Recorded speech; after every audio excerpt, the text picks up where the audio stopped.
श्रीमद् भगवत गीता में एक उल्लेख मिलता है कि जब आपके कपड़े पुराने हो जाते हैं तो आप नए कपड़ों की तरफ रुख कर लेते हैं। कहने का मतलब है कि जब कभी भी आपको अपने पुराने कपड़ों से मोह हो जाए, लगने लगे कि अरे ये खत्म हो जाएगा, तो क्या होगा? तो एक बार नए कपड़ों की तरफ जा करके फिर उस पुराने कपड़े की तरफ देखना होता है कि ये कैसा है। ये बात इस संबंध में कर रहे हैं कि भारतीय क्रिकेट टीम नई वाली दूसरे के देश में गई, चढ़ के खेली और कल का मैच उसने न जीता, बल्कि पूरे भारतवर्ष की सिंपैथी आज उसके साथ है। इस पूरे सीरीज पर बात करने के लिए हमारे साथ हमारे cricket expert, vice president of Prabhat Khabar, Vijay Bahadur ji, स्वागत। Thank you. शुरुआत यहाँ से कि क्या याद आई विराट कोहली और रोहित शर्मा की? जानन जी, आपने गीता का जो सार बताया कि नए कपड़े पुराने कपड़े, परिवर्तन जो है ना संसार का शाश्वत सत्य है। विराट कोहली, रोहित शर्मा, उससे पहले सचिन तेंदुलकर, सुनील गावस्कर, कपिल देव, ये बहुत बड़े लेजेंड हैं और उनके सोच को फील करना आसान भी नहीं है। लेकिन वक्त के साथ परिवर्तन जरूरी है, वक्त के साथ हर घाव भी जो है भर जाता है। और जैसे कोई जो पुराना कपड़ा है, उसी तरह कोई पुराना प्लेयर, उसका एक प्रोडक्ट लाइफ साइकिल है। वो एक समय उत्कर्ष में जाता है और उत्कर्ष के बाद उत्कर्ष पे बना रहता है। उसके बाद कोई भी इंसान है, मैकेनिकली, बायोलॉजिकली जो भी है, उसको ढलान की तरफ जाना है, तो वो समय होता है जब नए कोपल खिलने लगते हैं और नए परिवर्तन की तरफ देखना चाहिए। तो जो क्रिकेट को बेस्ट विराट कोहली को, रोहित शर्मा को देना था वो दे दिया, लेकिन उनके साथ उन्होंने अपने साथ एक पीढ़ी भी खड़ी कर दी, शुभमन गिल, यशस्वी जायसवाल जैसे खिलाड़ियों की, जो ट्रांजिशन में भारतीय टीम को एक आसानी आज के दिन में हो रही है। इसकी हम नई टीम बोल रहे हैं। बेसिकली वो टीम में बहुत सारे ऐसे प्लेयर हैं जो पिछले 5-7 साल से टीम में बने हुए, तो उस टीम का हिस्सा रहे हुए हैं। इक्का दुक्का खिलाड़ियों को आप छोड़ दीजिए, इस पूरी टीम आपको नई टीम हम कहते हैं, लेकिन बेसिकली ये कप्तानी नहीं बदली है। टीम में भी जो हमारे जो खिलाड़ी, उसमें बहुत सारे ऐसे खिलाड़ी हैं जो सीजन्ड हैं और जो लंबे समय से भारतीय टीम में खेल रहे हैं। पहली बात तो ये कि ये लोग उन्हीं वटवृक्ष के नीचे जो है वो, जैसे आप देखिए, जैसे शुभमन गिल लंबे समय से अब खेल रहे हैं, यशस्वी जायसवाल ने भी हर फॉर्मेट में अपनी प्रतिभा साबित की है। राहुल पुराने आपके खिलाड़ी रहे हैं, सिराज आपके पुराने खिलाड़ी रहे हैं, पंत खेल रहे हैं, वो पुराने हैं, और बाकी भी जो है, अर्शदीप भी, जो आकाशदीप आपको जो टीम में थे, उन्होंने 2-3 सीरीज पहले भी खेली हुई है। जडेजा आपके पुराने बरगद है, वॉशिंगटन सुंदर भी पहले से खेलते आ रहे हैं। तो मुझे ये टीम बेसिकली उतनी नई भी नहीं लग रही है। बेसिकली इसमें बहुत सारे खिलाड़ी हैं जो पुराने हैं। तो अजुरेल भी, वो भी मुझे लगता है 2-3 साल से इंटरनेशनल सर्किट पे खेल रहे हैं। तो इसे नई टीम कहना ठीक, कप्तानी नहीं बदली है और कुछ हमारे जो सीजन प्लेयर थे वो टीम से बाहर हुए हैं या उन्होंने क्रिकेट छोड़ा है, टेस्ट क्रिकेट। सवाल यहाँ आता है कि 5 मैच टेस्ट के 25 दिन का खेल अगर आपको खेलना हो और अपने घर में नहीं, अपने कंडीशंस में नहीं, सोने जगने खाने की हैबिट्स आपकी अपने तरह की नहीं होगी जिसमें आप पल भर के बड़े हुए हैं। आपको इंग्लैंड में जाना है और इंग्लैंड की टीम से खेलना है, और जो कि क्रिकेट की जनक है, जहाँ पे क्रिकेट फला फूला बड़ा, जिन्होंने पूरी दुनिया को क्रिकेट सिखाया, उनके खिलाफ खेलना है। वैसी स्थिति में एक मानसिक दबाव रहता है सामने वाली टीम पे कि इंग्लैंड से हमें टक्कर लेनी है। तो ये जो हम एक तरीके से नए नेतृत्व में जो हमारी नई टीम थी, क्या कहीं आपको किसी प्रेशर में दबाव कहीं महसूस हुआ बीते 5 टेस्ट मैच के दौरान जब आप देखे? देखिए, इस टीम में जो भी प्लेयर थे, मैंने कहा वो एक सीजन प्लेयर, देखिए एक तो कप्तानी नहीं थी, तो शुभमन गिल जब कप्तानी में आए तो उनकी बेंचमार्किंग हम लोगों ने पहले रोहित शर्मा से करना शुरू किया। रोहित शर्मा के बाद वो आए हुए हैं, उसके बाद विराट कोहली भी इससे पहले था, उससे पहले महेंद्र सिंह धोनी थे। तो कम से कम 3 जो कप्तान थे, उससे पहले मान के चलिए कि आपको गांगुली थे, इन बिटवीन कुंबले और राहुल द्रविड़ भी थे। तो ये जो बड़े नाम थे, उसके बाद जो हमारे प्रिंस ऑफ क्रिकेट, जो हमारे जिनको हम कहने लगे थे शुभमन गिल, उनके ऊपर एक बहुत बड़ा एक जो पीछे का बैगेज था कि उस बेंचमार्क को आपको मीट करना है, और आपके पास 2 बड़े खिलाड़ी भी नहीं हैं। वैसे समय में जिस तरह से टीम इंडिया खेली, और मुझे लगता है कि कप्तानी के बाद शुभमन गिल के बल्लेबाजी में और निखार आया। एक इंटरव्यू में उन्होंने कहा भी कि आप विराट कोहली का भी जो ट्रैक रिकॉर्ड आप देखेंगे, तो जब से उन्होंने कैप्टनशिप लिया, उनकी बल्लेबाजी में उनके रिकॉर्ड्स में और सुधार आने लगे। तो कैप्टन दो तरह के होते हैं। कैप्टन जो होता है जो जब उसको जिम्मेवारी मिलता है तो वो दब जाता है या भरा जाता है, इसको बोलते हैं ना भदे शब्द में। दूसरा होता है कि उस समय जब किसी को जिम्मेवारी मिलता है तो न सिर्फ वो टीम को बेहतर तरीके से लीड करता है, इंडिविजुअली भी वो उस तरह से परफॉर्म करने लगता है जिसे टीम मोटिवेट करती है। और इस सीरीज में जो सबसे अच्छी बात लगी कि शुभमन गिल 750 के आसपास उन्होंने स्कोर किए और सुनील गावस्कर के 774 के स्कोर से वो थोड़े से ही चूक गए। उसके अलावा समय समय पर आप देखिएगा राहुल ने जिस तरह से अभी तक क्या था कि राहुल की रेटिंग हम लोग करते थे कि भाई जैसे राहुल अच्छे प्लेयर हैं, फिलर के रूप में करते थे कि भाई 1 से 7 के बीच में कहीं खेला दो, कल कीपिंग करा दो। लेकिन इस सीरीज में मुझे लगता है कि जो राहुल है वो कमोबेश उस रोल में, जो एंकर का जो रोल बोलते हैं ना, तो एंकर के रोल में थे कि उनके इर्द गिर्द जो है पूरी टीम घूम रही थी। और यशस्वी जायसवाल ने भी बहुत सारे मैचेस में अच्छा किया। बीच में पंत जो इंजर्ड हुआ उससे पहले उन्होंने अपने तरीके से रन बनाए। और सबसे अच्छी बात आप देखेंगे कि जिनको हम ऑलराउंडर्स मानते रहे हैं, बहुत लंबे समय से 36-37 ईयर्स की उम्र आज जडेजा की हो गई है। आप देखिए जिस तरह से उन्होंने बैटिंग में परफॉर्म किया है, वो अब जैसे आपको क्या है कि उनको हम मानते हैं कि वो बॉलिंग बैटिंग ऑलराउंडर है, लेकिन इस सीरीज में मुझे वो बैटिंग बॉलिंग ऑलराउंडर ज्यादा लगे। उसी तरह वॉशिंगटन सुंदर भी मुझे उसी तरह से लगे। और चूंकि इन लोगों ने बल्लेबाजी में इतना अच्छा परफॉर्म किया तो जरूरत होने के बाद भी इंडिया तीसरे स्पिनर लेने का उसको वैसे कोई स्कोप नहीं बचा। तो कमोबेश पूरी टीम ने एक कलेक्टिवली टीम के तरह से परफॉर्म किया है। इसमें एक जो सवाल बनता है वो ये बनता है कि अगर वहां पर बॉलिंग ट्रैक फास्ट बॉलिंग को ज्यादा सपोर्ट कर रहा था, स्पिन को विकेट मिले, विकेट स्पिन शोएब बशीर ने भी विकेट लिए इंग्लैंड के लिए, यहाँ भी विकेट बीच में वॉशिंगटन सुंदर ने 5 विकेट से ज्यादा विकेट लिए। लेकिन अगर इस तरह के हालात थे तो ऐसे समय में जो बॉलिंग के लिए हमने सेलेक्ट की थी अपनी टीम, जिसमें हमने जसप्रीत बुमराह को चुनिंदा मैच खिलाए, तो वहां पर एक सवाल था कि क्या जसप्रीत बुमराह अब 5 टेस्ट मैच की सीरीज के लिए उपयोगी नहीं है, उनका बॉलिंग एक्शन और वो इस तरह से नहीं तैयार है कि क्या उनको 5 सीरीज के लिए सेलेक्ट करें। देखिए कहना बहुत ही प्रेमेच्योर है और बुमराह जैसे खिलाड़ी के लिए तो कोई बात टिप्पणी करना मुझे लगता है बिल्कुल। जिस खिलाड़ी को बहुत सारे खिलाड़ियों ने जो बड़े लीजेंड्स ने कहा कि भाई वो वर्ल्ड क्रिकेट में आज तक के सबसे बेहतरीन गेंदबाजों में से एक है। अब उनकी बॉलिंग एक्शन इस तरह का कॉम्प्लिकेटेड है या अलग तरीके का है जिससे उनके गेंदबाजी पर या उनके शरीर पर ज्यादा दबाव बनता है। लेकिन वही उनकी ताकत भी है कि उस तरह से जो ऑर्थोडॉक्स उनका जो बॉलिंग एक्शन है जिससे के कारण बल्लेबाज उनको रीड करने में जिसको दिक्कत होती है। तो हो सकता है कि अब चूंकि मुझे लगता है बुमराह 31-32 के बुमराह भी हो गए, तो हो सकता है कि वो 5 मैच में नहीं खेले। लेकिन मुझे लगता है कि जैसे कहा जाता है ना कि एक आपके पास कोई बेशकीमती कोहिनूर है तो उसका आप बहुत ही जुडिशियस तरीके से इस्तेमाल करते हैं। तो आप बुमराह को स्ट्रेटेजिक तरीके से, मुझे लगता है कि अगर उनका बॉलिंग देखिए, उनकी जो कंडीशन फिजिकल है, अगर आपको लगता है कि नहीं वो ज्यादा उस पर स्ट्रेस डालेंगे तो शायद वो उनको दिक्कत होगी। तो मुझे लगता है कि 5 मैच के मैच खेल रहे हैं रोटेशन पॉलिसी के तहत, जब स्ट्रेटेजिक मैच हो उनको मुझे लगता है टीम में रखना चाहिए और लंबे समय तक जब तक वो खेल सकते हैं, उनका बॉडी अलाउ करता है, टेस्ट क्रिकेट में देखिए उनको रखना चाहिए। तो अभी भी टेस्ट क्रिकेट में बुमराह एक जरूरी हिस्सा है, ऐसा हमें लगता है।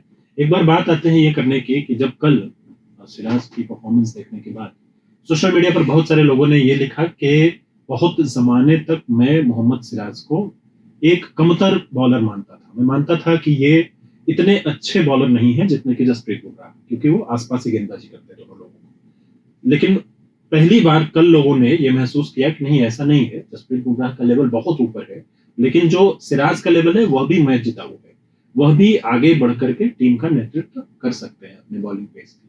तो बात करते हैं एक बार सिराज की। वो सवेरे जगने के बाद उन्होंने मोबाइल पर एक इमोजी देखा, उस इमोजी के ऊपर समथिंग रोनाल्डो की फोटो थी और बी पॉजिटिव बात ऐसी ही कुछ लिखी हुई थी। उसको देखने के बाद उन्होंने तय किया कि नहीं, आज ये मैच जीत देना है, जबकि बहुत स्पष्ट नहीं था कि हम जीत रहे हैं कल का मैच।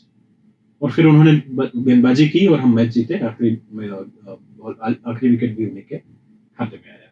तो आप जो मोहम्मद सिराज को आकलन करते हैं और जो उनका माइंडसेट, जो उन्होंने एक पॉजिटिविटी अपने मोबाइल में देखा, इन दोनों को कैसे जोड़ के देखते हैं? आदमी के लिए कितना जरूरी है पॉजिटिव रहना? देखिए, दो तरह की चीज। देखिए, मोहम्मद सिराज का जो फिटनेस का स्तर रहा है, देखिए आपके पास हाल के दिनों में जो बड़े गेंदबाज है उसमें बुमराह तो है ही, मोहम्मद शमी भी रहे हैं और मोहम्मद सिराज भी पिछले कुछ वर्षों से खेल रहे हैं। विकेट मिले विकेट नहीं मिले, जिस तरह से हर गेंद के पीछे वो अपनी ताकत लगाते हैं ना, वो पहले भी रहा है, कल भी नजर आया। अंतर सिर्फ इतना कल के मैच में था, चूंकि माइनस बुमराह को खेलना है और जब बुमराह खेलते हैं या शमी खेलते हैं तो आप फिर सेकेंड लाइन या थर्ड लाइन पे आपकी रैंकिंग होती है। तो जैसे कहा जाता है ना कि जब कोई पेड़ भी तभी पनपता है जब उसको बड़े बरगद के बगल में उसको जगह मिलती है, तब धूप पड़ता है तो वो खिलने लगता है। तो जब मान लीजिए आपको एक मौका मिला कि आप लीड रोल में हैं, तो अब आपके पास मेक और ब्रेक का टाइम है। उनके प्रतिभा पर, उनके टैलेंट पर या उनके टेम्परामेंट पर, उनकी एफिशिएंसी पर एक बहुत बड़ा स्कैनिंग था कि ठीक है, आप सेकंड लाइन बॉलर के रूप में तो खेल रहे हैं या थर्ड पे खेल रहे हैं, क्या आप पे उतनी क्षमता थी या है कि जब बड़े नाम नहीं होंगे तो आप में वो क्षमता कि आप मैच जिता सकते हैं। तो कल के मैच में और इस पूरे सीरीज में जिस तरह से मोहम्मद सिराज ने गेंदबाजी की है, तो आप ये कहिए कि भाई ठीक है, बुमराह देखिए बहुत बड़े नाम है, मुझे लगता है अभी भी बुमराह की तुलना हमको सिराज से नहीं करना, हमको अभी वक्त लगेगा, लेकिन बुमराह के बिना भी आपकी बॉलिंग अटैक उस स्तर की है कि आप दूसरे खिलाड़ियों को, टीम को हरा सकते हैं।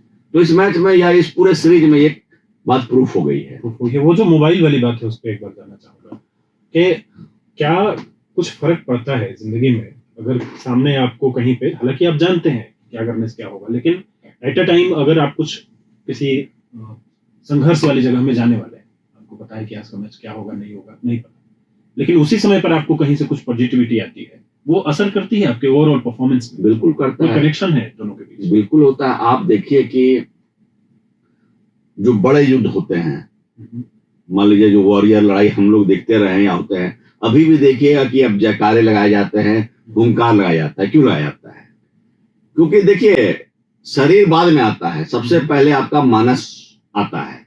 तो सबसे पहले आप मानसिक रूप से कितना आप सजग हैं, आप कितने मोटिवेटेड हैं, कोई काम आप करते हैं तो शरीर बाद में आता है, पहले आपका मन आता है। तो आप हम सुनते हैं ना कि मन के जीते जीत है, मन के हारे हार। तो अगर आपका शरीर तैयार तभी होगा जब मन से आप पूरी तरह सुदृढ़ होंगे और आप मोटिवेटेड होंगे। तो कल अगर मान लीजिए उन्होंने देखा कि पॉजिटिविटी, आपने देखा कि भाई उन्होंने कोई पॉजिटिव मैसेज देखा, तो उनके मन में एक आकांक्षा या डिटर्मिनेशन उन्होंने डेवलप किया होगा कि बस आज तो मुझे जो है जीतना है। देखिए कल का जो मैच था, 34 या 37 रन की जरूरत थी और 4 विकेट बचे हुए थे। और ये एक हुआ ना कटिंग एज का मामला था कि एक गेंद का मामला था या एक छक्के का मामला था। वैसे समय में आपका मानस, आपको जो लग रहा है आप फोकस्ड हैं कि भाई हम मैच जीतना ही जीतना है, और जो मोटिवेशन का जो स्तर होता है उसमें आपके अंदर की जो बात होती है, उसके साथ साथ आपका पियर, आपका सर्कमस्टांसेस, सर्कमफेरेंस, इन सब का बहुत बड़ा रोल होता है। तो इसलिए कहा भी जाता है कि उनके साथ रहिए जो पॉजिटिव हो, उनके वो पढ़िए जो पॉजिटिव हो, उनका संसर्ग कीजिए जो पॉजिटिव हो, मन से, दिल से, शरीर से अपने को पॉजिटिव रखने की कोशिश करेंगे तो निश्चित तौर पर आउटकम जो आप देते हैं उससे बेहतर होगा। तो आपका एक अभियान भी चलता है बी पॉजिटिव नाम से, आप अगर सोशल मीडिया हैंडल्स पे बी पॉजिटिव अगर सर्च करेंगे तो आपके सर के कई सारे इस तरह के जो उनके व्याख्यान है या जो उनका बहस है या जो समझते हैं वो वहाँ पे आप देख सकते हैं। हम लौटते हैं अपने क्रिकेट वाली बाजी पर। कई बार जब आप जीत जाते हैं या कि आपके पक्ष में फैसले हो जाते हैं तो आपकी खामियां छुप जाती हैं, उस पर बात नहीं होती। तो एक बार ये बात कर लें कि जो कुछ कमियां हमने देखी, पहला मैच मुझे याद है कि हमने करीब 14 कैच टपकाए थे, बाद के मैचों में उसमें सुधार आई, लेकिन बावजूद हर मैच में, यहाँ तक कि कल के मैच में भी कुछ एक कैच टपक रहे थे। तो क्या इसको माना जाए कि वहां इंग्लैंड में स्थिति ऐसी थी कि कैच नहीं पकड़े जा रहे थे, या कि हमारी प्रैक्टिस कहीं कमजोर पड़ रही है? देखिए कहना तो देखिए प्रैक्टिस की कमी तो नहीं होगी क्योंकि बहुत लंबा सीरीज रहा है।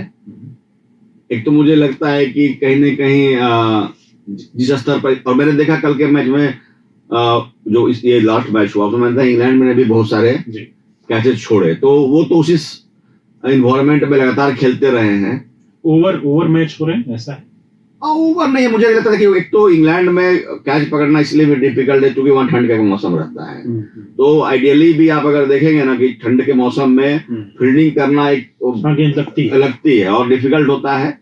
हो सकता है कि इंडियन प्लेयर को एडजस्टमेंट करने में समय लगा होगा। प्लस क्या है कि देखिए कैचेज में क्या होता है ना कि हर हवा का मूवमेंट, स्लिप में आप देखिए जब कीपिंग हो रही थी, आप देखेंगे कि जब स्विंग या सीम जब हो रहा था तो पिच पे सीम या स्विंग हो रहा था, उसके बाद जब कीपर के पास था उस समय भी स्विंग और सीम होता है। तो जो एडिशनल जो हवा के कारण या एटमॉस्फेयर के कारण जो गेंद मूव कर रही है उसका डिविएशन होता है, उससे भी शायद कैच लेने में डिफिकल्टी हो रही थी। कल ही का एक उदाहरण लेकर के उस वाले विषय पर भी एक बार डिस्कस कर लेते हैं कि आखिर में एक विकेट की जरूरत थी, प्लेयर्स भाग रहे थे और ध्रुव जुरैल ने अपने जगह से गेंद को थ्रो किया, अगर लगते स्टंप में तो आउट हो जाते। तो क्या इस तरह की स्थिति, जबकि क्लैरिटी थी मन में कि 5वें गेंद पर या बल्लेबाज एकदम से तय है कि ये भागेगा, आखिरी गेंद पे वो खेलने नहीं देगा दूसरे गेंद वाले बल्लेबाज को क्योंकि वो चोटिल थे, तो वो प्रयास करेगा कि रन ले, और गेंद नहीं लगी बल्ले में, बॉलर ने इस तरह से बॉलिंग की, ऑफ स्टंप के काफी बाहर रखा ताकि न लगे, गेंद हाथ में गई जुरैल की, लेकिन जुरैल उनको आउट नहीं कर पाए। तो क्या इस तरह के स्तर पे अभी भारत को और ज्यादा तैयारी करने की जरूरत दिखाई देती है? देखिए कल का जो मैच हुआ उस गेंद के बाद जब उन्होंने थ्रो किया तो हमने देखा कि बहुत सारे मैच जो लोग हमारे जो साथ में टीवी देख रहे थे मैच, उन्होंने कहा कि महेंद्र सिंह धोनी होता तो वो तो हिम्मत नहीं पड़ती आदमी की, नहीं निशाना सटीक बैठता है। एक लाइटर नोट की बात है, देखिए महेंद्र सिंह धोनी थे हैं, जुरैल हैं, जुरैल ने भी रांची में मैच में बहुत अच्छा परफॉर्म किया था और नए हैं तो समय के साथ प्रैक्टिस के साथ में देखिए जुरैल की तुलना महेंद्र सिंह धोनी के साथ करना बहुत ही डिफिकल्ट है। लेकिन निश्चित तो आप जैसे किसी ने कहा कि भाई उनको कीपिंग जो है, जब उनको पता है कि सिंगल आपको सेव करना है तो विकेट के सटकर कीपिंग करना है। अब विकेट से सटकर कीपिंग करना है, मान लीजिए विकेट से सटकर कोई कीपिंग कर रहा है तो बल्लेबाज भी प्रेडिक्ट कर लेता है कि गेंद कहाँ आएगी, वो ऐसे समय में वो बहुत प्रेडिक्टेबल हो जाएंगे। मान लीजिए उसी में चौका छक्का लग गया तो बोलेंगे देखिए एक दो, तो देखिए जीत के बहुत सारे खासियत होती है और जब आप हार जाते हैं ना तो आपकी हर खासियत जो है ना आपका ऐब नजर आने लगेगा। एक खिलाड़ी की भी बात कर लेते हैं यहाँ पे, शार्दुल ठाकुर को मौके मिले संभवतः 3 मैचों में और उनकी तरफ से जो परफॉर्मेंस एक्सपेक्टेड थी, जो कि समय मिलने पर सुंदर ने किया, समय मिलने पर जडेजा ने किया, लेकिन शार्दुल ठाकुर उस पर खड़े नहीं उतरे और शार्दुल ठाकुर पिछले कई साल से मैं देख रहा हूँ कि अब अंतर्राष्ट्रीय क्रिकेट में उस तरह से प्रासंगिकता अपनी साबित नहीं कर पा रहे। क्या अभी और मौके मिलने चाहिए शार्दुल? देखिए शार्दुल ठाकुर जिस तरह के खिलाड़ी हैं उनको हम लोग कंप्लीट पैकेज की तरह देखते हैं कि एक ऐसा जो गेंदबाज है जो बल्लेबाजी भी कर लेता है, जो फील्डिंग भी ठीक ठाक करता है। आप कमोबेश मानिए कि वो हार्दिक पांड्या टाइप के खिलाड़ी हैं, या बैटिंग में भी आप या स्पिन में आप देखिएगा वॉशिंगटन सुंदर जो हैं। मुझे लगता है कि जिस स्तर के परफॉर्मेंस एक दो अच्छा इससे पहले उन्होंने परफॉर्मेंस अच्छा दिया है, लेकिन जिस स्तर की कंसिस्टेंसी उनसे टीम डिमांड करती है, मुझे लगता है उससे वो मैच नहीं कर पा रहे हैं। तो उनकी स्कैनिंग अब ज्यादा होगी, मौके शायद कम मिलेंगे। तो अगर उनको मौके मिलते हैं आने वाले समय में तो उनको और बेहतर करना पड़ेगा। देखिए जो मुझे कमी जो नजर आई इस पूरे सीरीज में, एक तो पहले के सीरीज में जब वो विदेशों में गए तो उस समय क्या था, मैंने देखा कि जो कंडीशंस थे वो ज्यादा सीमिंग थे, स्विंगिंग थे। इस बार जो कंडीशंस इंग्लैंड में थे वो कमोबेश इंडियन सब कॉन्टिनेंट से मैच करते थे। थोड़ा उनसे डिफिकल्ट था सीम और स्विंग को लेकर, लेकिन वो बैट्समैन फेवरेबल ज्यादा लगा। आप देखिए 5 टेस्ट के 5 टेस्ट में लगभग 5वें दिन मैच जो है गई, हर सेशन मैच हुआ है, जो इंग्लैंड में अमूमन नहीं होता है। मैच दूसरे तीसरे चौथे दिन तक खत्म हो जाता है। ये शायद पहली बार मैंने देखा है कि टीम इंडिया गई है और 5 मैच में पूरे जो सेशंस हैं वो हुए हैं। तो शार्दुल किस्म के जो गेंदबाज, जो मीडियम फास्ट गेंदबाज है, जिनकी गेंदबाजी की रफ्तार 130, 35, 25, 28 के आसपास है, वैसे समय में एटमॉस्फेयर और कंडीशंस का बहुत बड़ा रोल है। और जब उनको कंडीशंस वो जब नहीं मिलता है तो हैंडीकैप कर जाते हैं। तो मुझे लगा कि जो स्विंग होने के लिए जो एक सर्कमस्टांसेस चाहिए था वो चूंकि नहीं था, इसलिए आपको बहुत बार शार्दुल ठाकुर उतने इफेक्टिव नजर नहीं आ रहे थे। जैसे हम पाते हैं कि भारत की टेस्ट में ओपनिंग तो कमोबेश नजर आती है कि वो सेटल डाउन है। यशस्वी जायसवाल बाएं हाथ से खेलेंगे, राहुल दाएं हाथ से खेलेंगे। इनकी अनुपस्थिति में बाकी प्लेयर्स भी तैयार हो रहे होंगे। वन डाउन को लेकर के बहुत गफलत रही कि 3 नंबर पे कौन बैटिंग करेगा। कई दिनों तक करुण नायर ने उस जगह को संभाला, बाद में उस पर एक बार शुभमन गिल भी प्रमोट होकर के आए। क्या तीसरे नंबर की जो बल्लेबाजी है वहां पर अभी भारतीय टीम के पास कोई स्ट्रॉन्ग कंटेंडर नहीं है। चौथा नंबर नजर आता है कि शुभमन गिल खुद भरेंगे। 5वें नंबर पे जो ऑलराउंड खेलने वाले खिलाड़ी हैं वो अमूमन चेंज होते रहते हैं, कोई और आता है कोई और आता है। अमूमन वहां पे ऋषभ पंत उस जगह को फिल करते नजर आते हैं और पंत स्थायी है, पंत के खेल में भी नहीं नजर आता है कि वो फिलहाल भारतीय टीम से बाहर हो रहे हैं। लेकिन क्या एक जो राहुल द्रविड़ जगह फिल करते थे और उनके बाद वीवीएस लक्ष्मण उस जगह को फिल करते रहे, या वो जो जगह जिस पर विराट कोहली ने अपने आप को बहुत दिनों तक प्रमोट किया, सचिन तेंदुलकर भी उन जगहों पे अच्छा खेलते थे, तो वहां पे अभी भारत को एक बल्लेबाज की और जरूरत है। करुण नायर उसके लिए पूरी तरह से तैयार नहीं नजर आते हैं। मुझे लगता है कि साई सुदर्शन साई सुदर्शन है और दूसरे आपको करुण नायर हैं जी। मुझे लगता है कि लंबे अंतराल के बाद करुण नायर टीम में वापसी कर रहे थे, बहुत बढ़िया हाइप के बाद की जो डोमेस्टिक सर्किट में उन्होंने बहुत अच्छा परफॉर्म किया, उनको मौका नहीं मिल रहा है। दूसरा आपको साई सुदर्शन हैं जो पहली बार आईपीएल स्टार होने के बाद खेल रहे हैं। तो मुझे लगता है दोनों के साथ किसी भी खिलाड़ी के लिए इंटरनेशनल डेब्यू करना, वो भी देश के बाहर करना, इंग्लैंड जैसे देश में करना जहां प्रेशर है, उतना आसान नहीं है। देखिए दोनों खिलाड़ियों ने इक्का दुक्का जो मैच थे कुछ पारियों में अपने बैटिंग का ग्लिम्स दिखलाया। करुण नायर भी 40 का स्कोर कुछ मैचों में किया। एक मैच में मैंने देखा साई सुदर्शन ने भी अच्छा परफॉर्म किया। तो मेरा जो अपना मानना है कि कमोबेश इंडियन बैटिंग अभी सेटल्ड है और कम से कम एक सीरीज या 2 सीरीज कम से कम साई सुदर्शन और करुण नायर के साथ टीम इंडिया को जाना चाहिए, उनको मौका देना चाहिए। ओके, एक बार लौटते हैं अपने बॉलिंग के अटैक पे। बॉलिंग अटैक कमोबेश नजर आ रही थी कि एक तरीके की संतुलित है। जब आकाशदीप परफॉर्म कर रहे थे, जब जरूरत थी कि आकाशदीप परफॉर्म करे तो उन्होंने किया, जब जरूरत थी कि प्रसिद्ध कृष्णा करे तो उन्होंने किया, जब जरूरत थी कि सिराज तो नियमित करते जा रहे थे, जब भी बुमराह खेल रहे थे तो उनका प्रदर्शन भी दिखाई दे रहा था। इसमें फिलहाल आगे आने वाले दिनों में कोई जोड़ या घटाव आपको नजर आता है? मुझे लगता है कि देखिए शुरुआती मैचों में प्रसिद्ध कृष्णा शायद उतनी अच्छी गेंदबाजी नहीं कर पाए और प्रसिद्ध कृष्णा की जो बात मुझे नजर आती है कि वो एग्रेसिव गेंदबाज हैं, तेज गेंद करने की कोशिश करते हैं, शॉर्ट ऑफ लेंथ गेंद करने की कोशिश करते हैं। कमी जो उनमें जो मुझे लगती है कि वो बहुत तेजी से रन देते हैं। आप हर मैच में देखेंगे उनके ऊपर वनडे की तरह 5 रन 6 रन प्रति ओवर उनके एवरेज का पर ओवर का मतलब स्कोरिंग रहता है, उस पर वो विकेट लेते हैं। और आकाशदीप का जहां मसला, उन्होंने भी अच्छी गेंदबाजी की है और सिराज। तो मुझे लगता है कि ठीक है, ये सीरीज हम लोगों ने जीत लिया है या जीत लिया कि 2-2 से हम लोगों ने ड्रॉ किया है, अच्छा परफॉर्म किया है। लेकिन मुझे लगता है कि गेंदबाजी के स्तर को और बेहतर करने की जरूरत है, मेरा अगर मानना है। देखिए जब आप इस सीरीज में भारतीय टीम को हम लोग जीता हुआ क्यों मान रहे हैं? डे 1 से या सीरीज शुरू होने से पहले एक परसेप्शन था कि चूंकि टीम इंडिया नहीं है तो ये संभावना जताई जा रही थी कि टीम इंडिया हार कर लौटेगी। बड़े बड़े जो एक्सपर्ट्स थे दिग्गजों ने कहा कि टीम इंडिया तो, किसी ने कहा 3-1 से हारेगा, कोई कहता था 4-1 से हारेगा। तो जब आपका एक्सपेक्टेशन का लेवल कम था, आपके बारे में लोगों की आकांक्षाएं कम थी, तो आपने 2-2 से जब ड्रॉ किया तो हम मान रहे हैं कि ये टीम जीती हुई है। लेकिन अब चूंकि टीम आपकी इंग्लैंड से 2-2 पे सेटल कर आ रही है, आने वाले सीरीज में ये जो कुशन है एक्सपेक्टेशन का, वो आपको मिलने नहीं जा रहा है। वैसे समय में आपको अपनी गेंदबाजी और धारदार बनाने की जरूरत है। देखिए वॉशिंगटन सुंदर हो या रविंद्र जडेजा हो, इक्का दुक्का मैचों ने उन्होंने विकेट लिया है, लेकिन इंडियन बॉलिंग का जो स्पिनिंग अटैक रहता है, अगर उसके मुकाबले देखेंगे तो कोई बहुत ज्यादा इंपैक्ट पूरे सीरीज में ये नहीं क्रिएट कर पाए।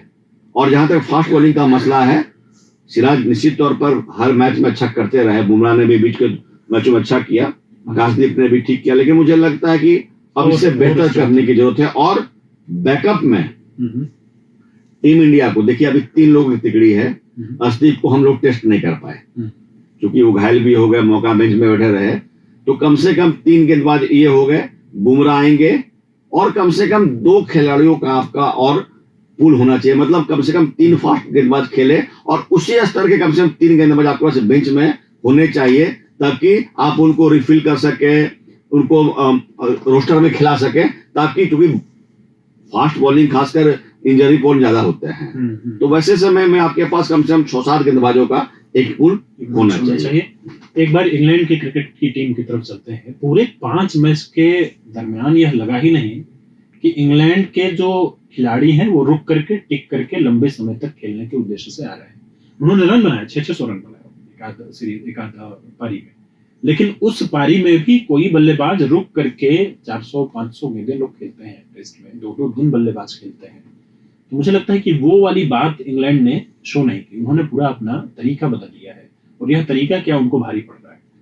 देखिए, इंग्लैंड जो मैच बॉल क्रिकेट खेल रही है तो वन वे उनका एक तरीका है खेलने का, लेकिन आपने एक मैच में देखा होगा जब टीम इंडिया ने प्रेशर क्रिएट किया तो वो लोग डिफेंसिव मोड में भी आ गए।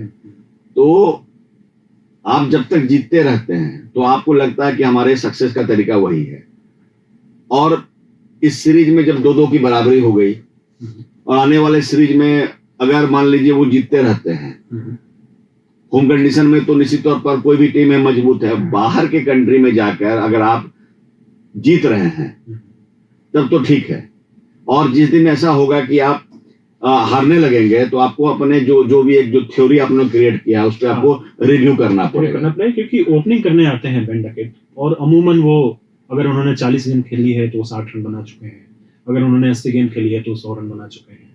क्रॉली का अंदाज भी कमोबेश वैसा ही नजर आता है। बात के जो बैट्समैन इनके हैरी ब्रूक, कल के भी मैच में उन्होंने 111 रन बनाए, लेकिन कम गेंदें खेली। मैं जस्ट बता रहा हूँ, जैसे आप देखिए बेसबॉल 34 या 37 रन चाहिए थे, 4 आपको विकेट आपके हाथ में थे।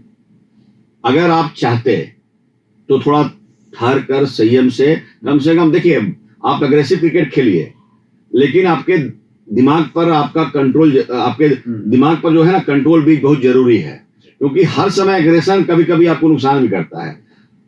आपको किसी टीम को पीछे ढकेलना है, आप एग्रेसिव होइए, लेकिन आपको लग रहा है कि नहीं अब मंजिल नजदीक है, वैसे समय में थोड़ा धीर गंभीर संयमित होने की भी जरूरत है। कल के मैच में मुझे जो नजर आया कि शायद वो 4 विकेट अगर वो उस एग्रेशन से नहीं जाते तो शायद बहुत आसानी से वो मैच जीत जाते, जितने की तरफ बढ़ते होते। ये बात तो क्लैरिटी है। एक बार चर्चा करेंगे कि अपेक्षाकृत इंग्लैंड की टीम भी नई ही थी, क्योंकि चाहे क्रॉली हो, डकेट हो, ब्रूक हो, जो रूट और बेन स्टोक्स को अगर छोड़ दें, ओली पोप भी थोड़े पुराने नजर आते हैं, तो चाहे एटकिंसन हो, कार्स हो, टंग हो, उसमें क्रिस वोक्स का थोड़ा जरूर उनको सहयोग मिला, पुराने हैं, लेकिन वहां भी बॉलर बैट्समैन अपेक्षाकृत नई टीम ही इंग्लैंड भी तैयार कर रही है। तो जो हमारी टक्कर हुई इंग्लैंड से, असल में इंग्लैंड की वो पुरानी टीम से नहीं हो रही थी, हमारी नई वाली टीम से हो रही थी। क्या इसका कुछ फायदा मिला भारत को? निश्चित तौर पर देखिए, एक तो कंडीशंस का फायदा इंडियन टीम को मिला कि जिस लेवल पे स्विंग वहां पे होती है उस लेवल का स्विंगिंग ट्रैक उन लोगों ने नहीं बनाया। कुछ पुराना आपको याद आता है जब इंग्लैंड? बहुत सारे मैचेस मैंने देखे हैं, मैंने देखा है कि आप जब टीवी खोलते हैं तो पता लगा कि गेंद जैसे आप मैं बताऊं आपको कि सचिन से कहा कि आपको, सचिन से किसी ने पूछा कि इंटरव्यू में कि आपको सबसे डिफिकल्ट गेंदबाज खेलने में कौन लगा, उन्होंने कहा कि सचिन से गेंदबाज ने कहा, जिसके बारे में एक बार वीरेंद्र सहवाग ने कहा कि जब गेंदबाज के हाथ से गेंद निकलती है तो हाथ के पास ही देखकर समझ जाते हैं गेंद किधर आ रही है। तो इसीलिए वीरेंद्र सहवाग ने कहा कि भाई ये तो कोई भगवान ही कर सकता है। उस खिलाड़ी ने एंडरसन के बारे में कहा कि उनकी गेंद 2 बार स्विंग करती है और वो सबसे डिफिकल्ट है, एक बार हवा में गिरने से पहले और उसके बाद स्विंग करने के बाद। तो आप समझिए कि उस स्तर की गेंदबाजी जब कोई इस दुनिया का सबसे बड़ा खिलाड़ी आज तक का कह रहा है और उसको खेलना, और एक जो है अभी कमोबेश नए गेंदबाज हैं, दोनों में बहुत बड़ा फर्क है। आप उनके जो दूसरे थे शॉर्ट थे, वो भी उसी तरह का, दोनों का रिकॉर्ड आप देखिए ना, दोनों बहुत बेहतरीन, 500-600 विकेट से ज्यादा दोनों ने लिए हैं। तो वो जो लेथल जो उनकी गेंदबाजी का अटैक था, उसके बाद मार्कवुड पूरे सीरीज में नहीं थे, जोफ्रा आर्चर आपको देखिए एक मैच में खेला वो घायल हो गए। तो जो गेंदबाजी में आप पूरे मैच में देखिए उनके 5 गेंदबाज थे। आज कम से कम हमारे पास बुमराह के बाद मोहम्मद सिराज थे, जिन पे था कि हमारा स्ट्राइक बॉलर है, उसके बाद हमारे ये 3-4 गेंदबाज हैं। इंग्लैंड की टीम में उस तरह का कोई खिलाड़ी नहीं था कि ये हमारा मेन गेंदबाज है, उसके बाद हम ये 3 गेंदबाज हैं। कमोबेश सभी गेंदबाज नए थे, कुछ लोगों ने अच्छी गेंदबाजी भी की, लेकिन मुझे लगता है कि कमोबेश ये टीम की जो गेंदबाजी थी, मुझे लगा कि जो उनका जो स्तर रहा है उससे ये कमजोर थी। जी, यह बहुत अच्छा है कि आपके 11 के 11 जो खिलाड़ी हैं वो बैटिंग कर लेते हैं। इंग्लैंड की टीम में ये आग्रह दिखता है कि कार्स भी उतनी अच्छी बल्लेबाजी आके करते हैं, वो ऑलराउंडर ही हैं। एटकिंसन कल आखिर तक अच्छे शॉट्स खेल रहे थे, जब उन्होंने छक्का मारा था जो हाथ से फिसला था आकाशदीप के, तो भी नजर आ रहा था कि नहीं वो प्रयास कर रहे हैं अच्छी बैटिंग करने का। तो ये जरूर एक अच्छी रणनीति शायद हो ब्रेंडन मैकुलम और वहाँ के जो दूसरे आई थिंक टीम सऊदी हैं उनके कोच, लेकिन शायद आपको स्पेशलिस्ट बॉलर की भी जरूरत होती है, वो भी एक पूरा हिस्सा है जो आपके खेल को लेकर के आगे बढ़ते हैं। एक सवाल आखिर में लेंगे कि जो इंग्लैंड की स्टाइल है खेलने की टेस्ट, और जिस तरह से भारत ने उनको जवाब दिया, तो क्या जब आगे की सीरीज अभी जब भारत के सामने आएगी तो उसमें भारत को अभी से कुछ तैयारी करके चलना चाहिए, जो उन्होंने सीखा वहां समझा वहां कुछ ऐसी चीज नजर आती है कि ये तैयारियां अगला जब मैच आप खेलने जाएं तो करके जा सकते हैं? देखिए, मैं एक छोटा सा दृष्टांत बताता हूँ। 1996 में जब श्रीलंका की टीम वनडे क्रिकेट उन लोगों ने जीता, तो उसमें अर्जुना रणतुंग उनके कैप्टन थे। उनसे पूछा कि आपने ये जीत कैसे दर्ज की, तो उन्होंने कहा कि हमारी टीम में कोई जीनियस नहीं है। अच्छा। हमारी टीम में 11 जो है कि 11 के 11 अच्छे खिलाड़ी हैं। कहने का आशय है कि आने वाले सीरीज में अगर इंडियन टीम को कंसिस्टेंटली परफॉर्म करना है तो सिर्फ आपको जीनियस की जरूरत नहीं है। जीनियस आपको देखिए इक्का दुक्का मैच जा सकते हैं, आपको 11 के 11 खिलाड़ी ऐसे होने चाहिए जिन पे आप डिपेंड कर सके। ऑस्ट्रेलियन टीम क्यों जीतती रही है, आप उनके पूरे लाइनअप को देख लीजिए, कोई एक खिलाड़ी आपको कमजोर कर नजर नहीं आएगा जिसपे आप कह सके नहीं इसको टीम में नहीं होना चाहिए, या आप ऐसा नहीं समझ सकते कि आप इसको मैंने आउट कर दिया तो बस आप खेल जो है खत्म हो गया, या इस गेंदबाज को मैंने खेल लिया तो अब बाकी गेंदबाजों को मैं आसानी से, मतलब वो आपको सांस लेने नहीं देते। इसको होता है ना कि आपको सांस नहीं लेने देते हैं कि आपने कमिंस को खेला, स्टार्क को खेला, हेजलवुड आ गया, बॉलैंड आपके जो उनका रिकॉर्ड अगर देखें स्ट्राइक है तो वर्ल्ड में भी सबसे बेहतर है, लेकिन उनको मौका नहीं मिल रहा है। उसके बाद स्पिन में आपको आ जाते हैं। आप सोचिए मैकगिल जैसा गेंदबाज पूरे जीवन भर सेनवान के कारण बाहर रह गए, बेंच में बैठा रखा। तो अगर टीम इंडिया को आने वाले समय में बेहतर करना है तो 11 के 11 आपको शानदार खिलाड़ी होने चाहिए, साथ में कम से कम 11 जो है ना आपके पास उसी स्तर के बैकअप होने चाहिए, क्योंकि आज के समय में जितनी क्रिकेट हो रही है तो इंजरी की संभावना बहुत ज्यादा रहेगी और रोटेशन पॉलिसी की जरूरत पड़ेगी। वैसे समय में हर पोजीशन के लिए कम से कम आपको 2 या 3 उसी लेवल के सेम लेवल के जो है फिलर या सेम लेवल खिलाड़ी होगा, तो आप मानिए आने वाले समय में इंडियन टीम अच्छा करेगी, बेहतरीन खेल खेलेगी। और हम उनसे उम्मीद करते हैं, सारे क्रिकेट फैंस कल जब आखिर के ओवर चल रहे थे तो हम लोग टीवी और जो डिजिटल मीडियम पे नजर डाल रहे थे तो उसमें करोड़ों लोग दिखाई दे रहे थे। तो कितना ज्यादा लोगों का उसमें रुचि है, इंटरेस्ट है कि उसको जानना चाहते हैं। एक छोटे सा टिप्पणी लेके बात खत्म करेंगे हम लोग। शुरुआत मैंने करी थी कि महाभारत के एक पुराने और नए कपड़े से, कल एक चीज और महाभारत से मुझे वहां दिखाई दे रही थी कि जब क्रिस वोक्स आ रहे थे बैटिंग करने के लिए तो उनका एक हाथ उनकी जर्सी के अंदर था, उनका कंधा नीचे उतर चुका था, वापस उठाया गया था। जब वो रन लेने के लिए दौड़ रहे थे तो उस दौड़ में भी उनको दिक्कत हो रही थी। तो मेरे जहन में बार बार एक पिक्चर आ रही थी कि जब ये एक हाथ से बैटिंग के एंड पे खड़े होंगे और सामने सिराज या प्रसिद्ध कृष्णा बॉलर होंगे तो वो किस मन स्थिति से बॉलिंग करते, कैसे बॉलिंग करते? देखिए, आपने सुना होगा ना फ्रेज की हिम्मते मर्दा मर्दे खुदा, कहने का अंदर कि इंसान की जो अंदर की जो बात है कि आप में कितना मेंटल टफनेस है, बहुत महत्वपूर्ण है। आप देखिए इससे पहले इसी सीरीज में ऋषभ पंत ने किस तरह से पैर इंजर्ड होने के बाद, फ्रैक्चर होने के बाद भी उन्होंने बैटिंग करने का निर्णय लिया। इससे पहले आप याद कीजिए वनडे क्रिकेट में जो सबसे बेहतरीन पारी हम लोग याद करते हैं वो है आपको मैक्सवेल की पारी, और उस मैक्सवेल की पारी जो अफगानिस्तान के खिलाफ उन्होंने डबल सेंचुरी लगाया था, सिर्फ उस एक पारी के कारण जिस वर्ल्ड कप में ये माना जा रहा था कि ऑस्ट्रेलियन टीम अब बाहर हो गई, ऑस्ट्रेलियन टीम वर्ल्ड कप जीत गए। वो बल्लेबाज एक पैर से पूरे मैच में खेलता रहा जहां उसका फुट मूवमेंट नहीं हो रहा था। अब रहा कि आपने कहा कि सिराज के मन में क्या मानस में चल रहा होगा। देखिए सवाल वहां पर सिराज, क्रिस वोक्स, पंत का नहीं है। जब आप खेलते हैं और उस लेवल पे इंटरनेशनल सर्किट में खेलते हैं तो एक ही चीज मायने रखता है, मायने रखता है जीत या हार।